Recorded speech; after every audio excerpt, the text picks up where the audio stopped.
Hey everyone, welcome back to the channel. Today, we're tackling a super practical topic: how to send money from Canada to Dubai in 2025. Whether you're sending cash to family, paying for investments, or handling international business, this guide will make the process straightforward and stress-free. Let's dive right in. First off, in 2025, you have plenty of options thanks to advancements in digital finance. Popular choices include services like Wise, Western Union, PayPal, or even traditional bank transfers through institutions like RBC or TD Bank. These platforms have evolved with better exchange rates, lower fees, and faster processing times, so you'll want to pick one that suits your needs. Think about factors like speed, cost, and security. Let's break it down step by step. Step 1. Choose your provider. Compare current exchange rates and fees on their websites or apps. For instance, Wise often offers competitive rates for Canada to UAE transfers. Step 2. Sign up or log in. Most services require a quick account setup, which is easy and secure.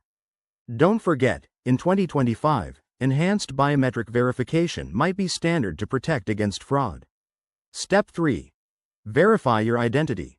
You'll need to provide ID like a passport or driver's license. It's a quick process but essential for compliance. Step 4. Enter the recipient's details.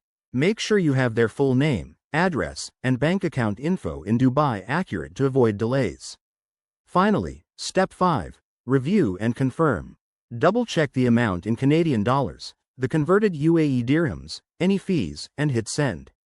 Transfers can take minutes to a few days, depending on the method. A few pro tips for 2025. Keep an eye on fluctuating exchange rates. Use apps that lock in rates for you. Always use secure Wi-Fi for transactions, and consider the environmental impact by opting for eco-friendly services. If you're dealing with large amounts, consult a financial advisor to navigate any new regulations. There you have it. That's how you send money from Canada to Dubai hassle-free in 2025. If this helped, give it a thumbs up, subscribe for more tips, and drop your questions in the comments. Thanks for watching, and see you next time.